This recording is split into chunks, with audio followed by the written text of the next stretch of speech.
Live শুরু হয়ে গেছে। জি ভাইয়া, আমি একটু জাস্ট শেয়ার করে।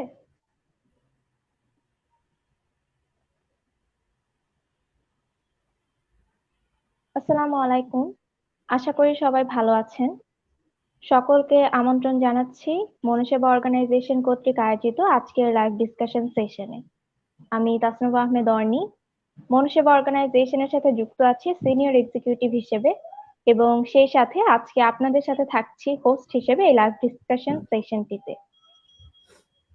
আপনাদের কাছে আমার একটু অনুরোধ থাকবে যে আমাদের কথা ক্লিয়ারলি শোনা যাচ্ছে কিনা একটু কমেন্টের মাধ্যমে জানাবেন।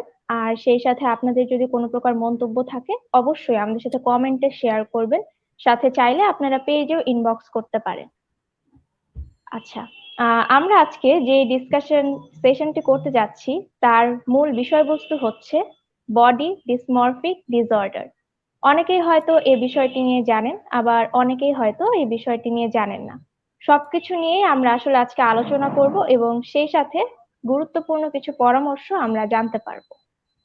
আমাদের সাথে আজকে এই বিষয়টি নিয়ে মূলত যিনি আলোচনা করতে যাচ্ছেন এবং সেই সাথে গেস্ট হিসেবে যিনি আমাদের সাথে থাকছেন তিনি হচ্ছেন Mohammad Asaduzzaman Mondal, psychologist of border guard Bangladesh.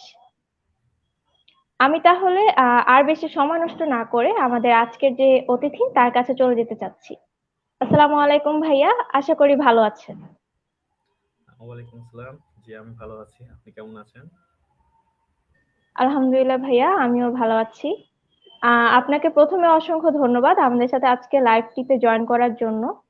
আর সেই সাথে আশা করছি যে এই লাইভটি একটি গুরুত্বপূর্ণ আলোচনায় পরিণত হবে।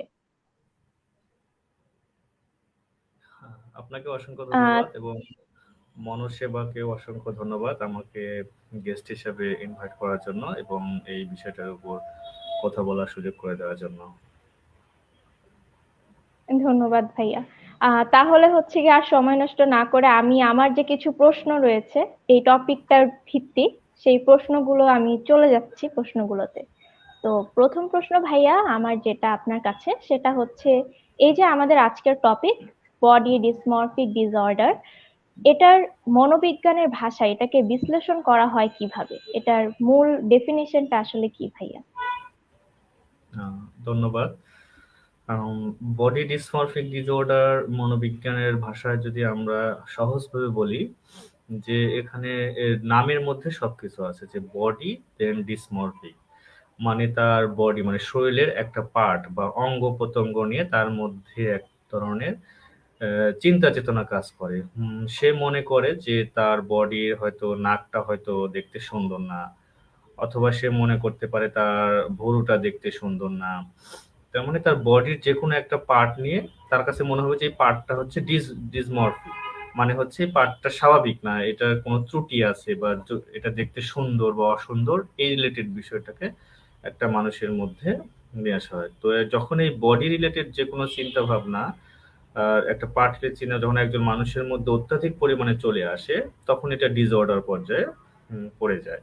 তো স্বাভাবিকভাবে মনোবিজ্ঞানের ভাষায় যেটা বলা হচ্ছে বডি ডিসমরফিক ডিসঅর্ডার হচ্ছে একজন ব্যক্তি বা পার্সন তখনই বডি ডিসমরফিক ডিসঅর্ডার হচ্ছে হবে বা তার মধ্যে দেখা দেবে যখন তার বডির যে কোনো একটা পার্ট, সেটা হতে পারে তার চোখ, তার নাক, তার মুখ, তার ঠোঁট, তার গাল, অথবা অনেক ক্ষেত্রে দেখা যাচ্ছে তার ব্রেস্টও হতে পারে, মেয়েদের ক্ষেত্রে, ছেলেদের ক্ষেত্রেও হতে পারে। অনেকের দেখা যাচ্ছে হিপ বা তার পাছার পেছনের অংশ, অনেকের ক্ষেত্রে পেনিস বা জেনাইটাল যে পার্টস গুলো থাকে এগুলো নিয়ে অনেকের মধ্যে দুশ্চিন্তা কাজ করে। তো ওই পার্সনটার মেইন যে চিন্তাটা কাজ করে বডি নিয়ে সেটা হচ্ছে তার মনে হয় যে তার এই বডির পার্টটা হচ্ছে দেখতে সুন্দর বা ভালো না। তো এইভাবেই হচ্ছে মনোবিজ্ঞানের ভাষায় এই জিনিসটাকে হচ্ছে বিশ্লেষণ বা ব্যাখ্যা করা হয়। ধন্যবাদ ভাইয়া আপনাকে। আমার মনে হয় যারা হচ্ছে গিয়ে জয়েন করেছেন এখন পর্যন্ত তারা হচ্ছে সংজ্ঞাটা জেনেছেন যে আসলে মূলত বডি ডিসমরফিক ডিসঅর্ডার কি। আহ জি। তো এখন ভাইয়া আমি জানতে চাচ্ছিলাম যে যখন কোনো ব্যক্তি এই বডি ডিসমরফিক ডিসঅর্ডারে আক্রান্ত হয় তার মধ্যে কি কি লক্ষণগুলো প্রকাশ পায় যেটার মাধ্যমে সে বুঝতে পারে যে সে এই রোগটায় আক্রান্ত? ওকে, ধন্যবাদ। প্রথমেই মানে কি লক্ষণ দেখে বুঝবো যে একজন মানুষ সে বডি ডিসপারফেক্ট ডিসঅর্ডারে আক্রান্ত?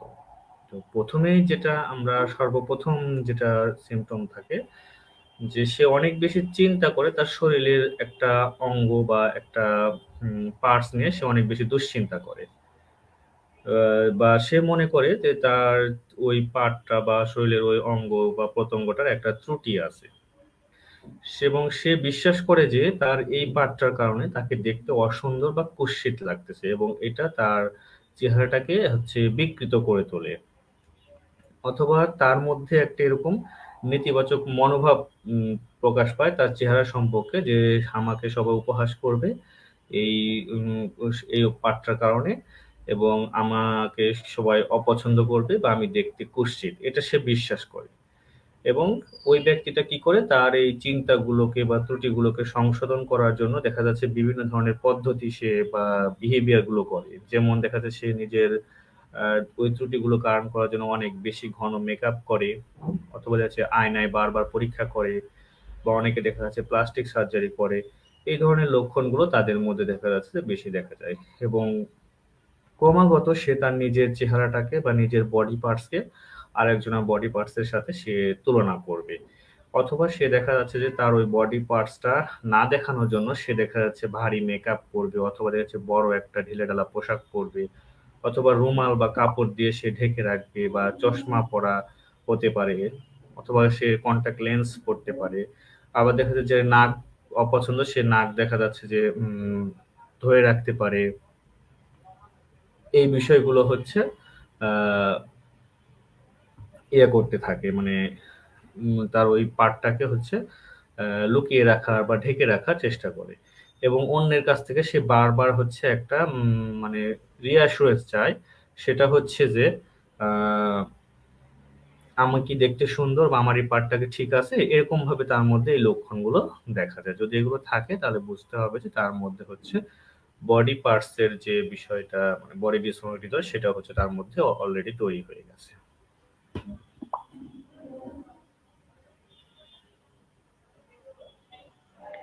ধন্যবাদ ভাইয়া আপনাকে। এতক্ষণ ধরে আমরা শুনছিলাম যে কি কি লক্ষণ, কি কি কারণে আসলে বডি ডিসমরফিক ডিসঅর্ডার দেখা যায়। ভাইয়ার নেটওয়ার্কে একটু মনে হয় ইস্যু হচ্ছে, আমি কথা ক্লিয়ারলি শুনতে পাচ্ছি না আসলে ভাইয়া। হ্যাঁ, হতে পারে এটা একটু, এখানে নেটওয়ার্কের প্রবলেম হয়তো হতে পারে একটু। জি ভাইয়া, আসলে ইন্টারনেটের প্রবলেম তো হয়েই থাকে। হুম, সমস্যা নেই, আমরা এতক্ষণ আসলে শুনছিলাম যে কি কি কারণে হয়। তো সেই সাথে ভাইয়া লক্ষণগুলো বললেন যে কি কি লক্ষণ দেখা যায়। এর পেছনে কি ভাইয়া কোনো স্পেসিফিক কারণ রয়েছে যে মূলত এই কারণটাই হচ্ছে এই রোগটা হয়ে থাকে?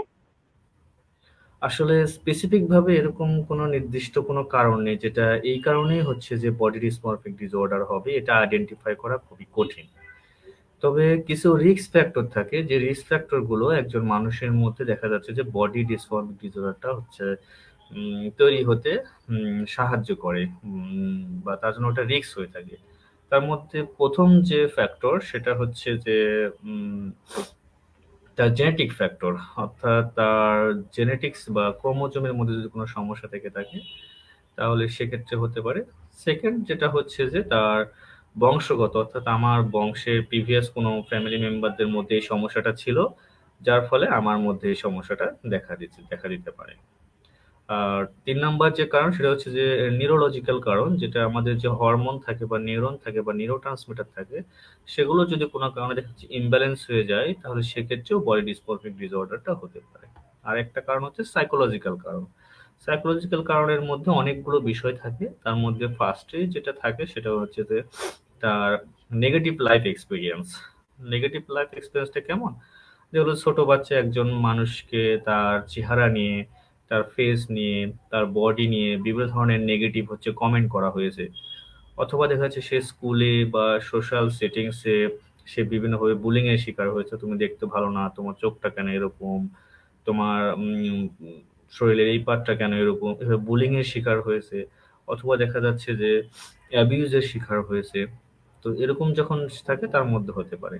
আরেকটা সাইকোলজিক্যাল কারণ থাকতে পারে, সেটা হচ্ছে যে একজন মানুষের পার্সোনালিটি যদি অবসেসিভ পার্সোনালিটি হয়, তো সেক্ষেত্রে দেখা যাচ্ছে অনেক বেশি অবসেসিভ অথবা রিজিড পার্সোনালিটি হয়, তাহলে সেক্ষেত্রে একজন পার্সনের মধ্যে দেখা যাচ্ছে যে এই বডি ডিসমরফিক ডিসঅর্ডারটা হতে পারে, অথবা পারফেকশনিজম, যে সে অনেক বেশি পারফেক্ট, যার কারণে তার মধ্যে এই জিনিসটা হওয়ার সম্ভাবনা আছে।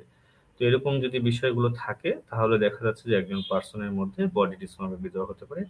পাশাপাশি আরেকটা সাইকোলজিক্যাল, যে অন্য ডিসঅর্ডারের সাথে এই বডি ডিসমরফিক ডিসঅর্ডার হতে পারে। যেমন দেখা যাচ্ছে যে আমাদের ডিপ্রেশন থাকে, অথবা অ্যাংজাইটি থাকে, অথবা অবসেসিভ কম্পালসিভ ডিসঅর্ডার থাকে, সেক্ষেত্রে এটা কোমরবিড হিসেবে এই জিনিসটা অনেক ক্ষেত্রেও হতে পারে।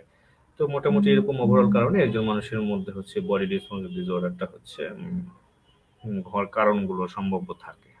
আরেকটা হচ্ছে সোশ্যাল কারণ। সোশ্যাল কারণ যেটা হচ্ছে যে আমাদের যে সোসাইটিতে একটা বিউটি বা সৌন্দর্য নামে একটা যে মিথ আছে, যে তো সৌন্দর্য বলতে এই ক্রাইটেরিয়া গুলো হতে হবে, তুমি যদি এর মধ্যে থাকো তাহলে তুমি সুন্দর, তোমার চোখটা টানা টানা হতে হবে, তোমার নাকটা খাড়া হতে হবে, তোমার ঠোঁটটা এরকম হতে হবে, তোমাকে ফর্সা হতে হবে, বা ছেলেদের ক্ষেত্রে আবার লম্বা হতে হবে, বা ছেলেদের বডি ফিটনেস এরকম এরকম হতে হবে, ছেলেরা কেন এরকম, তোমার বডিটা মেয়ের মতো কেন, এই যে সোশ্যাল যে একটা এক্সপেকটেশন বা বিউটি ডেফিনেশন থাকে, এখান থেকে অনেকের মধ্যে দেখা যাচ্ছে বডি ডিসমরফিক ডিসঅর্ডার হতে পারে। তো এই সোশ্যাল মিডিয়া প্লাস সোশ্যাল যে এক্সপেকটেশন একটা থাকে আমাদের সমাজে, যে বিউটি ডেফিনেশন, সেখান থেকেও একজন মানুষের মধ্যে ভুল ধারণা তৈরি হয়, এবং তার ফলে তার মধ্যে আস্তে আস্তে বডি ডিসমরফিক ডিসঅর্ডারটা ডেভেলপ করে। ধন্যবাদ ভাইয়া। অনেকক্ষণ ধরে আমরা আপনার ব্যাখ্যা শুনছিলাম। আর এখন আমার একটা প্রশ্ন, সেটা হচ্ছে এই ব্যাখ্যাগুলো শুনতে শুনতে আর কি আমার মাথায় আসলো, সেটা হচ্ছে যে বর্তমানে তো আমরা অনেককেই দেখি, বিশেষ করে অ্যাক্ট্রেসদেরকে বা সেলিব্রিটিদের, উনারা হচ্ছে গিয়ে অনেক কিছুই করে থাকেন। তো এই ক্ষেত্রে আসলে কাদের মধ্যে বডি ডিসমরফিক ডিসঅর্ডারটা বেশি দেখা যায়? Thank you. Body dysmorphic disorder আসলে কাদের মধ্যে দেখা যায়, এটা আমরা গবেষণায় দেখি যে এটা শুরু বা স্টার্টিংটা হয় মূলত, দেখা যাচ্ছে যে এটা মেল ফিমেল উভয়ের মধ্যে হয়। তো এটার অনসেটটা মানে কখন শুরু হয় বা কোন বয়সে পার্সনের মধ্যে এটা বেশি দেখা যায়, যেটা আর্লি অ্যাডোলেসেন্স, অর্থাৎ একজন মানুষ যখন কৈশোর বয়সে যায় বা বয়সন্ধিকালে পড়ে, তাদের মধ্যে জিনিসটা বেশি দেখা যায়। এবং যারা আর্লি অ্যাডাল্ট, অর্থাৎ যারা প্রথম যুবক যুবতী, এদের মধ্যে এই সমস্যাটা সবচেয়ে বেশি দেখা যায়। কারণ এই অ্যাডোলেসেন্স এবং আর্লি অ্যাডাল্টহুডে একজন মানুষের মধ্যে তার একটা আইডেন্টিটি ক্রাইসিস তৈরি হয় অ্যাডোলেসেন্স পর্যায়ে। যে তো এই আইডেন্টিটি ক্রাইসিস থেকে অনেক ক্ষেত্রে, যে আমরা ফ্রয়েডের মানে এরিকসনের যে সাইকো সোশ্যাল ডেভেলপমেন্টাল একটা থিওরি আছে, ওই থিওরি একটা ক্রাইসিস থাকে। তো অ্যাডোলেসেন্স পর্যায়ে একটা ক্রাইসিস আছে। তো এই ক্রাইসিস থেকে অনেকে তার আইডেন্টিটি ক্রাইসিস খুঁজে পায় না। তো সে কিভাবে নিজেকে আইডেন্টিটি প্রকাশ করবে, নিজের কোন জিনিসগুলোকে কিভাবে কি করবে, এটা থেকেও অনেকের মধ্যে একটা ক্রাইসিস তৈরি হয়, যে আমাকে সৌন্দর্য হতে হবে, আমাকে এরকম হতে হবে, এরকম হতে হবে। এটার ফলে তার মধ্যে, এবং আমার বডি পার্টস গুলো এরকম ভাবে এক্সপোজ করতে হবে, এটা হতে পারে। আর হচ্ছে অ্যাডাল্ট অ্যাডাল্ট আর্লি অ্যাডাল্টে এই সমস্যাগুলো বেশি দেখা যায়, কারণ এই সময় সোসাইটির একটা ডিমান্ড এবং অন্যান্য যে এক্সপেকটেশন গুলো থাকে, সেগুলো সবগুলো মিলিয়ে তাদের মধ্যে একটা নিজের প্রতি একটা ধারণা তৈরি হয়। আরেকটা হচ্ছে যে যারা লো সেলফ কনফিডেন্সে থাকে, অর্থাৎ যেসব পার্সনদের সেলফ কনফিডেন্স লো, অর্থাৎ তার নিজের সম্বন্ধে তার স্পষ্ট ধারণা নেই, আসলে সে কি পারে কি পারে না, তার কি কি গুণ কোয়ালিটি আছে, এবং কি কি তাকে ইমপ্রুভমেন্ট করতে হবে। অনেকের মধ্যে এগুলো থাকে কিন্তু তারা আইডেন্টিফাই করতে পারে না। তো যাদের সেলফ কনফিডেন্স লো থাকে, তো তাদের মধ্যেও দেখা যাচ্ছে যে তাদের এই বডি নিয়ে তাদের মধ্যে বেশি প্রবণতা দেখা যায়, যে আমি যদি বডিলি ফিট থাকি তাহলেই দেখা যাচ্ছে আমাকে সবাই হচ্ছে ভ্যালু দিবে, বা আমাকে সবাই পছন্দ করবে। এরকম একটা ভুল বিলিফের মধ্যে তারা থাকার চেষ্টা করে। তো এই যাদের সেলফ কনফিডেন্স লো থাকে, প্লাস আর্লি অ্যাডোলেসেন্স এবং আর্লি অ্যাডাল্টহুডে ছেলে মেয়ে উভয়ের মধ্যে এই সমস্যাটা উম, দেখা দিতে পারে। আর সেলিব্রিটিদের মধ্যে অনেক ক্ষেত্রে এই বিষয়টা আসতে পারে। সেলিব্রিটিদের মধ্যে এই জিনিসটা দেখা যায়, কারণ তাদের একটা মিডিয়া বা বিনোদন জগতে একটা এক্সপেকটেশন থাকে যে একজন সেলিব্রিটিকে এরকম এরকম হতে হবে। তো সেক্ষেত্রে দেখা যায় একজন সেলিব্রিটির বডি ফিটনেসটা এরকম, তার ঠোঁটটা এরকম, তার চোখটা এরকম, তার চুলটা এরকম, বা তার হাইটটা এরকম। তো এগুলো থেকেও তারা দেখা যাচ্ছে অনেক ক্ষেত্রে প্লাস্টিক সার্জারির দিকে চলে যায়। তো এই বিষয়গুলো অনেক ক্ষেত্রে থেকে থাকে। ধন্যবাদ ভাইয়া। আমার নেক্সট কোয়েশ্চেন যেটা, যে এই যে বডি ডিসমরফিক ডিসঅর্ডারটা দেখা যাচ্ছে, এটার বর্তমানে কতটুকু আশঙ্কাজনক? মানে এটার কি এখন অনেক বৃদ্ধি পেয়েছে, নাকি এটা একটা স্টেবল পর্যায়ে এখনো আছে? এটার হারটা কতটুকু বেড়েছে? উম, আসলে বাংলাদেশে এরকম কোনো স্টাডি নাই যে হচ্ছে বডি ডিসমরফিক ডিসঅর্ডারটা আমাদের পপুলেশনে কতটুকু। কিন্তু অন্যান্য দেশে, যেটা ইউএসএ বা ইউকে বা ইউরোপে দেখা যায় যে সেসব কান্ট্রিগুলো দেখা যায় যে তাদের হোল পপুলেশনের 0.14% থেকে 3% বা 4% এইরকম দেখা যায়। অর্থাৎ এর রেটটা অত বেশিও না, আবার খুব যে একদম মিনিমাল লেভেল সেরকম না। একটা খুবই কম লেভেলের পার্সনদের মধ্যে এই জিনিসটা হচ্ছে দেখা যায়। এবং আমাদের ক্লিনিক্যাল এক্সপেরিয়েন্সও বলে যে হচ্ছে আমরা অন্যান্য ডিপ্রেশন, অ্যাংজাইটি বা ওসিডি কেসগুলো যেরকম পাই, কিন্তু বডি ডিসমরফিক ডিসঅর্ডার কেসটা আমরা ওরকম ভাবে আসলে পাই না। তো একটা হোল পপুলেশনে খুব কম সংখ্যক লোকজনই এর মধ্যে আক্রান্ত হতে পারে বা থাকে। এই বিষয়টা। আচ্ছা ভাইয়া, ধন্যবাদ। এটার ক্ষেত্রে কি ভাইয়া আপনি এরকম কিছু মনে করেন যে অনেকে এই জিনিসটা হয়তো বুঝতে পারেন না, তাই এর জন্য এই কেস গুলো কম আসে, বা এরকম কোনো কিছু, যে ডিসঅর্ডারটি ধরতে পারে না? কারণ অনেকেই তো আছে যে মেন্টাল হেলথ নিয়ে আসলে বুঝতে পারেন না, বা ওনারা অ্যাংজাইটিটা কতটুকু গুরুত্বপূর্ণ এগুলোও অনেকে বুঝতে পারেন না। মেন্টাল হেলথটাই যে আমাদের জন্য গুরুত্বপূর্ণ এটা নিয়ে ওনারা মানে বিবেচনা করতে পারেন না। হুম, এটা তো একটা খুবই গুরুত্বপূর্ণ একটা মানে বিষয় যে অনেকে বুঝতেই পারে না যে তার এই সমস্যাটা আছে। সে ওটাকে কোনোভাবে ম্যানেজ করে চলে, অনেকে পারে না। দেখা যাচ্ছে যারা বডি ডিসমরফিক ডিসঅর্ডারে ভুগে থাকে তারা যাচ্ছে সোশ্যাল সেটিংস এ যায় না, অর্থাৎ সোশ্যাল গ্যাদারিং এ যায় না, সামাজিক কোনো অনুষ্ঠান অ্যাভয়েড করে, বন্ধুদের সাথে মিশতে চায় না, একা একা কোথাও ঘুরতে বের হয়ে মার্কেটে এই জায়গাগুলো তারা অ্যাভয়েড করার চেষ্টা করে। তো অনেক ক্ষেত্রে তারা এই জিনিসটা আইডেন্টিফাই করতে পারে না যে আসলে আমার এটা কোনো মানে মানসিক সমস্যা কিনা। এটা তারা বুঝতে পারে যে এটা একটা সিম্পল একটা সমস্যা, এই হিসেবে তারা ওটাকে ওইভাবে নিয়ে চলতে থাকে। তো অ্যাওয়ারনেস যাদের মধ্যে থাকে তারা আবার দেখা যাচ্ছে যে আমাদের হেল্প নেওয়ার জন্য চেষ্টা করে। তো এটা একটা খুবই গুরুত্বপূর্ণ পয়েন্ট বলেছেন যে অনেকে বুঝতেই পারে না যে তার মধ্যে হচ্ছে বডি ডিসঅর্ডার ডিসঅর্ডারটা আছে। এতক্ষণ তো ভাইয়া আমরা আসলে শুনছিলাম যে কেন হয়, কি কি কারণে হয়, তারপর পরিসংখ্যান হিসেবেও আপনি একটা বললেন কাদের মধ্যে বেশি দেখা যাচ্ছে। এখন ভাইয়া আমি জানতে চাচ্ছিলাম যে একজন সাইকোলজিস্ট হিসেবে আপনি কি পরামর্শ দিবেন, যে যারা এটাতে সাফার করছে তারা এই রোগটা থেকে বের হয়ে আসার জন্য কি কি করতে পারে? আপনার পরামর্শ যদি একটু শুনতাম ভাইয়া। যেটা হচ্ছে যে আমার পরামর্শ যে যেকোনো এটা তো একটা মানসিক সমস্যার মধ্যে পড়ে। তো যেকোনো মানসিক সমস্যার জন্য আপনারা ২ ধরনের ট্রিটমেন্ট আছে। একটা হচ্ছে যে মেডিসিন বেস, আর একটা হচ্ছে নন মেডিসিন। তো মেডিসিন আপনার যদি বডি ডিসঅর্ডার হয়, তাহলে আপনি দেরি না করে অবশ্যই একজন সাইকিয়াট্রিস্ট অথবা একজন সাইকোলজিস্টের সাথে আপনি প্রফেশনাল সাইকোলজিস্টের সাথে কথা বলবেন। এবং আপনাকে মেডিসিনও নিতে হবে, পাশাপাশি আপনার মধ্যে কাউন্সেলিং নিতে হবে, যেটাকে আমরা বলি সাইকোথেরাপি বা। এবং সাইকোথেরাপির মধ্যে সবচেয়ে বেশি ইফেক্টিভ হচ্ছে বডি ডিসমরফিক ডিসঅর্ডারের ক্ষেত্রে, সেটা হচ্ছে কগনিটিভ বিহেভিয়ার থেরাপি। কারণ এটা একজন ক্লিনিক্যাল সাইকোলজিস্ট অথবা রাই মূলত প্র্যাকটিস করে থাকেন বেশিরভাগ ক্ষেত্রে, অন্যান্য সাইকোলজিস্টরাও করে থাকে। তো এই সাইকোথেরাপিতে বা কগনিটিভ বিহেভিয়ার থেরাপি কি করা হয়, যখন একজন মানুষের মধ্যে দেখা যাচ্ছে বডি ডিসঅর্ফিক ডিসঅর্ডার হয়, তখন তার বডি নিয়ে কিছু নেগেটিভ থটস বা বিলিফস তার মধ্যে তৈরি করা হয়। অর্থাৎ তার বডি দেখতে ভালো না, তার এই পার্টটা এরকম, সে অপুষ্টি। তো তার মধ্যে যে নেগেটিভ থটস বা নেগেটিভ বিলিফস গুলো ঢুকে যায়, এগুলোকে মডিফাই করার চেষ্টা করা হয়। এর পাশাপাশি এই নেগেটিভ থটস থেকে তার মধ্যে কিছু বিহেভিয়ার তৈরি হয়, যে বারবার আয়না চেক করে, বারবার বডি চেক করে। আহ, এই যে চেকিং যে বিহেভিয়ার গুলো থাকে বা মেনটেনিং বিহেভিয়ার গুলো থাকে, এই বিহেভিয়ার গুলোকে আবার মডিফাই করার চেষ্টা করা হয়। তো এইভাবে একজন, পাশাপাশি তার যে ইমোশনাল রিয়াকশন গুলো থাকে, সে কিভাবে তার এই টেনশন বা অ্যাংজাইটি বা থট গুলোর সাথে ইমোশনালি কোপ আপ করতে পারবে বা ইমোশনটাকে আরো হেলদি করতে পারবে, সেগুলো নিয়ে কগনিটিভ বিহেভিয়ার থেরাপিতে হচ্ছে কাজ করা হয়। তো আমার সাজেস্ট হচ্ছে আপনারা যদি কারোর মধ্যে বডি ডিসমরফিক ডিসঅর্ডারটা এসে থাকে, তাহলে সে অবশ্যই হয় সাইকিয়াট্রিস্ট অথবা ক্লিনিক্যাল সাইকোলজিস্ট অথবা সাইকোলজিস্টের সাথে কথা বললে এটা থেকে আপনি ওভারকাম করতে পারবেন।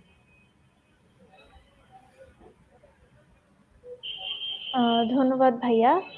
আমার আসলে মেইন কোশ্চেন যেগুলো ছিল সেগুলো আমি করেছি। এছাড়াও ভাইয়া আপনি কি এই related body dysmorphic disorder related কোনো কিছু এক্সপেরিয়েন্স বা সাজেশন শেয়ার করতে চাচ্ছিলেন? আচ্ছা, আমি বলি যে অনেকের মধ্যে সেক্সুয়াল যে অর্গান গুলো আছে সেটা নিয়েও কিন্তু অনেকের মধ্যে বডি ডিসমরফিক ডিসঅর্ডারটা হতে পারে। এটা খুবই একটা মানে কমন বিষয় থাকে, বিশেষ করে যারা অ্যাডোলেসেন্স থাকে তাদের মধ্যে জিনিসটা অনেক বেশি দেখা যায়। এবং তারা মনে করে যে তাদের পেনিসটা ছোট, বা এটা মনে হয় দিন দিন ছোট হয়ে যাচ্ছে, বা এটা মনে হয় একটু বাঁকা, বা এটা দেখতে ভালো না। এটা ছেলেদের মধ্যে এই বিষয়টা বেশি দেখা যায়। আবার দেখা যাচ্ছে যে মেয়েদের মধ্যে আবার যেটা হচ্ছে তাদের ব্রেস্ট নিয়ে অনেক বেশি, প্লাস তাদের ঠোঁট বা তাদের চোখ, এইগুলো নিয়ে হচ্ছে ফিমেলদের মধ্যে বেশি দেখা যায়। উম এটা। আর আরেকটা হচ্ছে ছেলেদের মধ্যে আরেকটা বিষয় যেটা দেখা যায়, ছেলেদের যে তাদের যে পাছা থাকে পিছনের সাইড হিপ, সেটা নিয়ে তারা মনে করে যে এটা হচ্ছে মনে হয় মেয়েদের মতো, এটা ছেলেদের মতো না। বা আবার ছেলেদের মধ্যে আবার আরেক ধরনের জায়গা, আমি যে যাদের দেখাচ্ছে হিপটা বড় বা একটু দেখছে নরম, তারা মনে করে যে আমি মনে হয় এটা মনে হয় মেয়েদের এর হিপ, এবং আমাকে আমার যে হিপটা বড় তাহলে সবাই মনে হয় বুঝতে পারবে আমি মনে হয় কারোর সাথে সেক্সুয়াল রিলেশনশিপ হয়েছে বা আমি গে হয়ে যাচ্ছি। এরকম অনেক ক্ষেত্রে তার বডি রিলেটেড যে বিষয়গুলো আছে তার সাথে অন্যান্য বিষয়গুলো অনেক ক্ষেত্রে আসতে পারে। আবার আমরা যখন ক্লিনিক্যাল এক্সপেরিয়েন্স থেকে আমরা দেখি যে যখন আমাদের কাছে কোনো পার্সন আছে, তো দেখা যাচ্ছে তার যদি অনেকের দাঁতের সমস্যা, যে আমার দাঁতটা মনে হয় ভালো না বা আমার মুখ, এরকম বিষয় থাকে। তো অনেকে দেখা যাচ্ছে তার মুখ ঢেকে আসে, যার দেখা যাচ্ছে যে নাক বাঁকা, নাক নিয়ে টেনশন মানে বডি ডিসঅর্ডার থাকে, সে দেখা যাচ্ছে নাকে রুমাল দিয়ে আসে।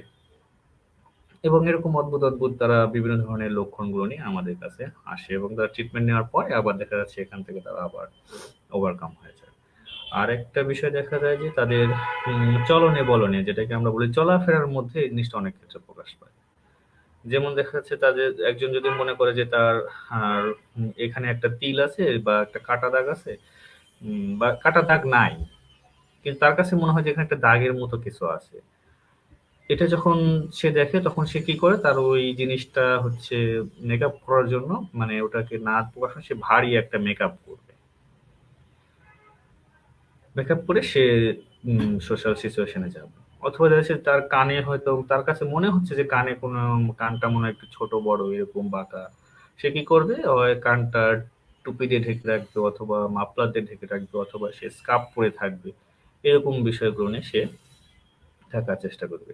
আর বডি ডিসঅর্ডারের যেটা মেইন যেটা বিষয় হলো, এটা একটা, এখানে মানুষের বডিতে কোনো হচ্ছে বাঁকা বা উম, কোনো খুঁত থাকে না, মানে বডি নর্মালি থাকে।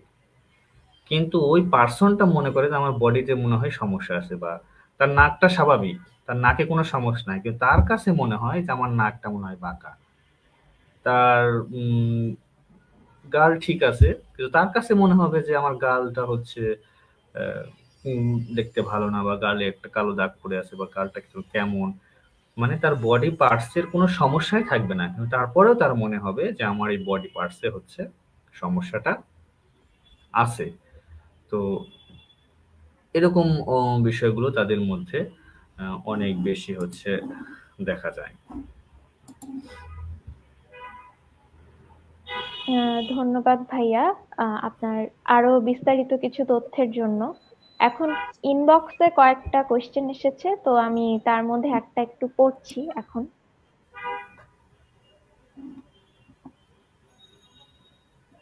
আচ্ছা, একটা কোশ্চেন আসছে ভাইয়া, এটা যে ছোটবেলা থেকে গায়ের রং চাপা বলে ইচ্ছা মতো সব রঙের কাপড় পরতে পারিনি। ক্ষেত্রে আমি কি বডি ডিসমরফিক ডিসঅর্ডার রোগে আক্রান্ত? এক্ষেত্রে আমি কিভাবে বের হয়ে আসতে পারি? ভাইয়া আপনার মাইক্রোফোন মিউট, তো কথা শোনা যাচ্ছে না। প্রশ্নটা একটু আরেকবার রিপিট করেন, আমি আসলে ঠিকভাবে শুনতে পাইনি। জি ভাইয়া, অবশ্যই। প্রশ্নটা ছিল ভাইয়া এটা যে ছোটবেলা থেকে গায়ের রং চাপা বলে বিভিন্ন ধরনের কথা শুনেছি, যার জন্য যে কোনো ধরনের রঙের কাপড় পরতে পারিনি। এক্ষেত্রে আমি কি বডি ডিসমরফিক ডিসঅর্ডারে আক্রান্ত কিনা এবং সেক্ষেত্রে আমি কি পরামর্শ পেতে পারি? ওকে, ধন্যবাদ। উম, আপনি বললেন যে আপনি মানে কালার, আপনার স্কিন কালারের কারণে আপনি সব ধরনের পোশাক পরেননি, তাহলে কি আমি বডি ডিসমোর্ফিজমের আক্রান্ত? না, আপনি এই একটা সিমটম দ্বারা বোঝা যাবে না যে আপনি স্কিন কালার, এটার কারণে এটা আপনি বডি নাও হতে পারেন। বডি ডিসমোর্ফিজমের ক্ষেত্রে স্পেসিফিক হতে হবে, যেমন বডির কোন পার্টটা, তার নাক, তার চোখ, তার কান, তার স্কিন, এরকম পার্ট থাকবে এবং তার পার্টটা স্বাভাবিকই থাকবে, মানে কোনো সমস্যা থাকবে না। ঠিক আছে? যদি সমস্যা থাকে তাহলে কিন্তু ওটা বডি ডিসঅর্ডার, সমস্যা তো আছে তাহলে একটা মানুষ চিন্তা আসবে। কিন্তু বডি ডিসঅর্ডার এর ক্ষেত্রে তার বডি পার্টস এ কোনো ধরনের সমস্যা থাকবে না। এখন এখানে যেখানে আপনার ক্ষেত্রে হয়েছে যে আপনার শরীরে যে স্কিন কালার, যার কারণে লোকজন আপনাকে মানে একটা নেগেটিভ কমেন্ট করেছে, বা সেখান থেকে আপনার নিজের সম্বন্ধে একটা নেগেটিভ ভিউ তৈরি হয়ে গেছে যে আমার এই কালারের, আমার স্কিন কালারের সাথে ওই কালারটা ম্যাচ করবে না, বা আমি ইচ্ছা মতো আমি একটা ভালো মানে কালারফুল ড্রেস পরতে চাই কিন্তু আমার ক্ষেত্রে সেটা হয় না। এইরকম ক্ষেত্রে যেটা আপনাকে করতে হবে, আপনার নিজের উপর একটা সেলফ স্টিম বা নিজের উপর আত্মবিশ্বাস রাখতে হবে। সেকেন্ড, আপনার কনফিডেন্স থাকতে হবে আপনি কি কেমন আছেন এটার উপর আপনার কনফিডেন্স রাখার চেষ্টা করতে হবে। আর যে নেগেটিভ থটস গুলো আপনার নিজেকে নিয়ে আছে বা নিজের স্কিন নিয়ে আছে সেগুলোকে চেঞ্জ করার চেষ্টা করতে হবে। ঠিক আছে? আর একটা বিষয়, মানুষ তো অনেক ক্ষেত্রে কমেন্ট করে, তো সেই কমেন্ট গুলোকে মানে অনেক ক্ষেত্রে আমরা অ্যাভয়েড করতে পারি, অনেক ক্ষেত্রে আমরা ওটাকে ডিস্ট্রাক্ট করতে পারি। এইভাবে আপনাকে এই জিনিসগুলোতে কাজ করতে হবে। ঠিক আছে? অর্থাৎ আপনার নিজের সেলফ অ্যাওয়ারনেসটা বাড়াইতে হবে, আপনার নিজের উপর কনফিডেন্স ইনক্রিজ করতে হবে, নিজের সেলফ এস্টিমটা বাড়াইতে হবে। অর্থাৎ আপনার অ্যাক্টিভিটি, আপনার পজিটিভ এই বিষয়গুলোর উপর আপনাকে ফোকাস করে তখনই এই জিনিসটা দেখা যাচ্ছে যে আপনার ক্ষেত্রে অতটা ইম্প্যাক্ট হয়তো পড়বে না।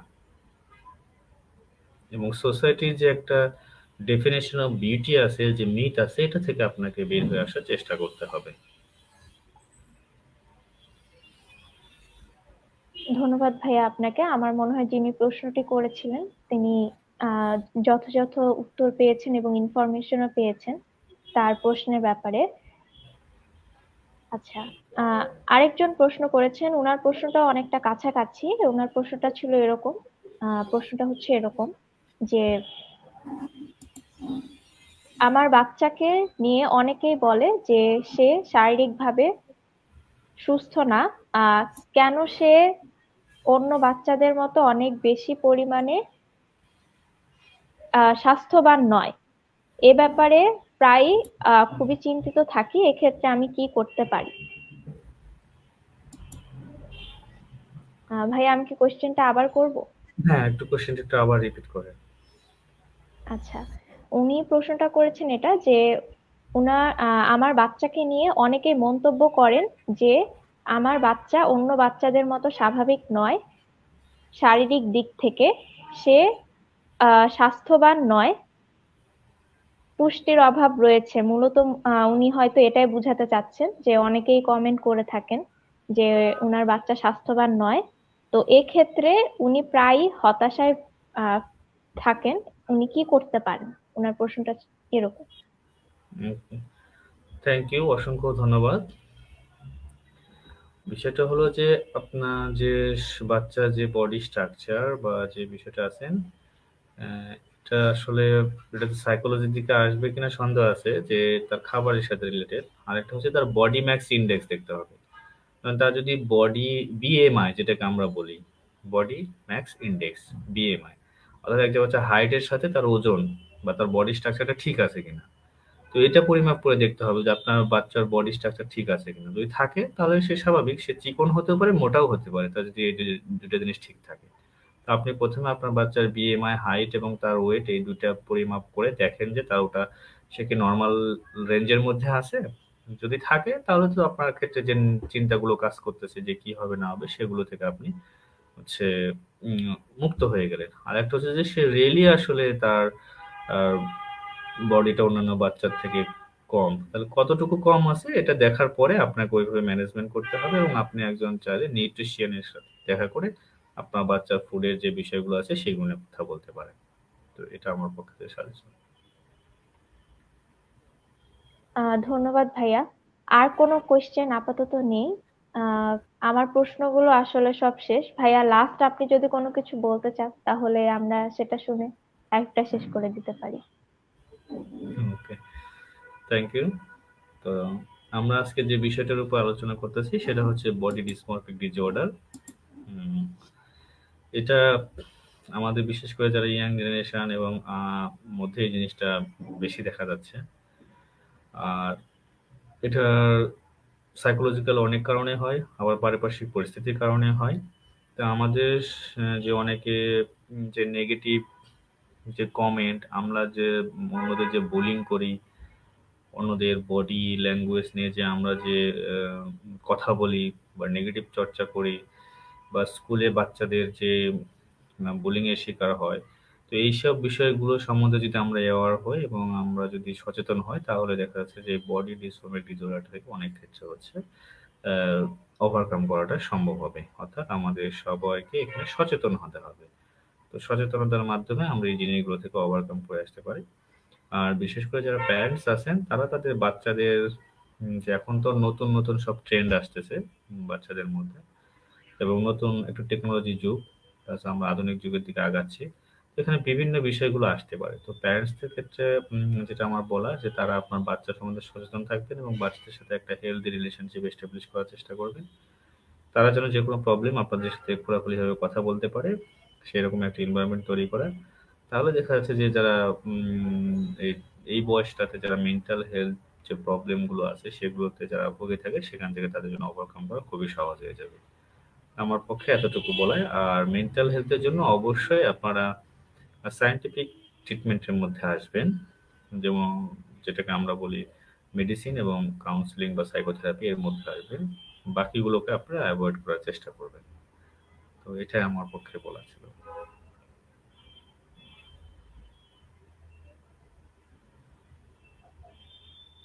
ধন্যবাদ ভাইয়া। আজকে এত সুন্দর একটা গুরুত্বপূর্ণ বিষয়ের উপর আমাদের সাথে আলোচনায় অংশগ্রহণ করার জন্য। এতক্ষণ যারা আমাদের সাথে লাইভটা দেখেছেন আমার মনে হয় ওনারা অনেক গুরুত্বপূর্ণ ইনফরমেশন পেয়েছেন বডি ডিসমরফিক ডিসঅর্ডার নিয়ে। কারণ আমরা বডি ডিসমরফিক ডিসঅর্ডার মূলত কি, কিভাবে এর লক্ষণগুলো প্রকাশ পায়, সেই সাথে কি কি ট্রিটমেন্ট এটার ক্ষেত্রে নেওয়া যায়, সবই আমরা জেনেছি। এরপরও যদি আপনাদের কোনো প্রকার প্রশ্ন থাকে অবশ্যই আমাদের সাথে শেয়ার করবেন, আমরা সেগুলো আপনাদেরকে উত্তর প্রদান করার চেষ্টা করব। তাছাড়া আমাদের আজকের ডিসকাশন সেশনটা এ পর্যন্তই। আপনাদের কাছে অনুরোধ থাকবে আমাদের পরবর্তী লাইভ ডিসকাশন সেশনেও আপনারা আবার জয়েন করবেন আজকে যেভাবে আমাদের সাথে ছিলেন। তো সবাইকে আমি আবারও ধন্যবাদ জানিয়ে, সেই সাথে স্যার আপনাকেও ধন্যবাদ জানিয়ে আজকের মতো আমাদের লাইভ ডিসকাশন সেশনটা এখানে শেষ করছি। সবাই ভালো থাকবেন, সুস্থ থাকবেন। শুভরাত্রি।